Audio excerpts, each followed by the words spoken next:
जाकर भगवान को सिर पर धारण करके रात्रि में ही वसुदेव जी महाराज गोकुला जाने के लिए जब ही प्रस्थान किए तो भगवान की परम प्रेयसी परम प्रिया कालिंदी जमुना जी भगवान के चरण रज को प्राप्त करने के लिए कलकल कल्लोल करती हुई उफान मारने लगी।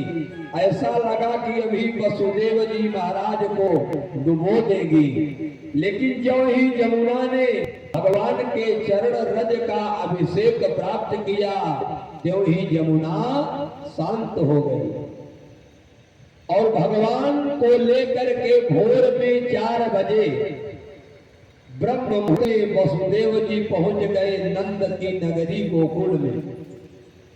और गोकुल में पहुंच करके वसुदेव ने भगवान को जसोदा के बाएं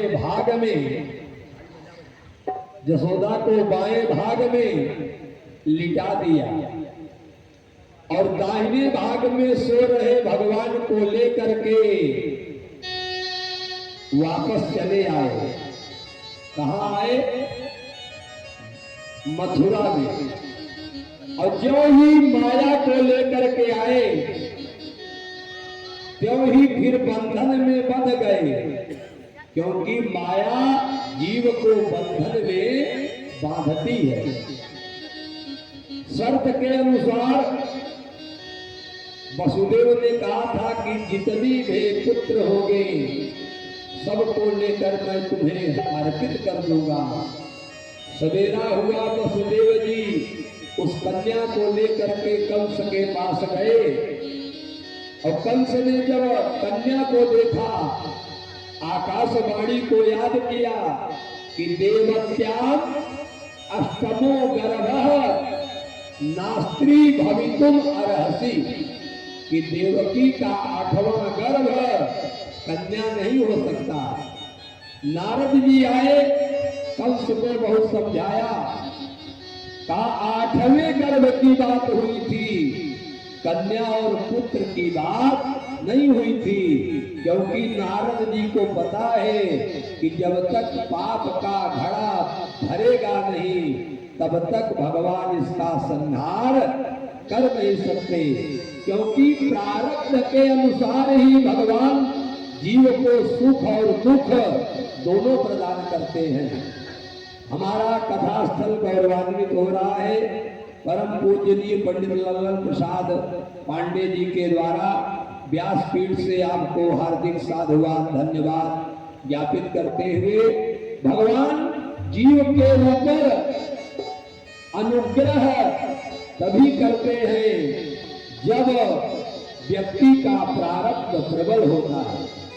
प्रारब्ध के अनुसार ही सुख और प्रारब्ध के अनुसार ही दुख दोनों प्रदान किया जाता है।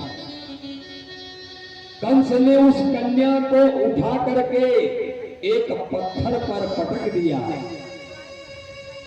और मार्कंडेय जी महाराज दुर्गा सप्तशती में लिख रहे हैं और भागवत में भी यह श्लोक वर्णित है कि नंद गोप गृहे जाता यशोदा गर्भ संभवा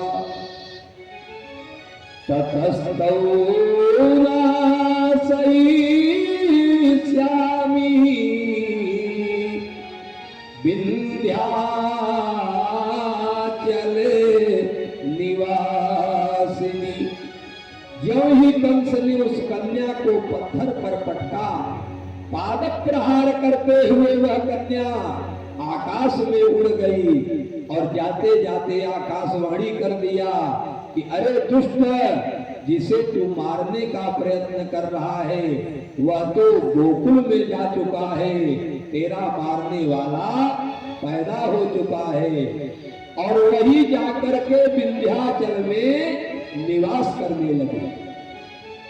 अभी तीसरे दिन की कथा में आपने श्रवण किया कि भारत में देवियों के जितने स्थान हैं, कहीं पर भगवती के कान का मणि और कुंडल गिरा है तो वह स्थान मणिकर्णिका हो गया है। कहीं पर दांत गिरा है तो दंतेवाड़ा हो गया है। कहीं पर जीभ गिरी है तो ज्वाला देवी हो गई है।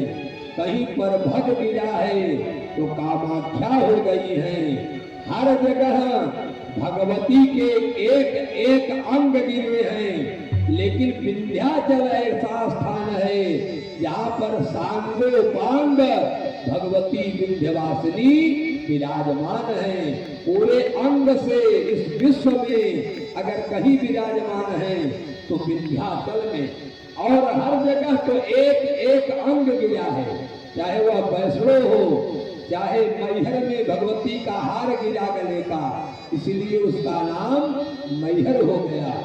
लेकिन पूरे शरीर से इस दुनिया में अगर कोई देवी विद्यमान है तो वह है विंध्यवासिनी देवी। प्रेम से बोलिए विंध्यवासिनी मैया की।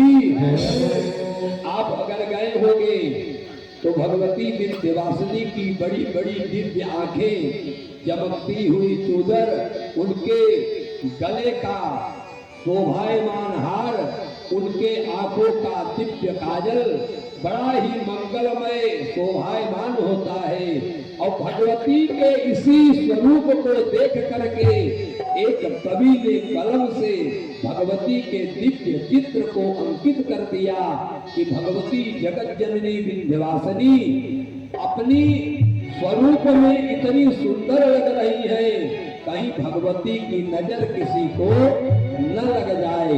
इसका बड़ा सुंदर वर्णन किया कवि ने कि ललकी चुनरिया ओढ़ाई नजर आ गई है मैया।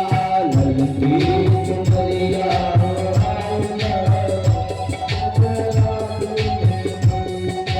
ललकी ओढ़ाई नजर आ गई है मैया। ललकी चुनरिया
माते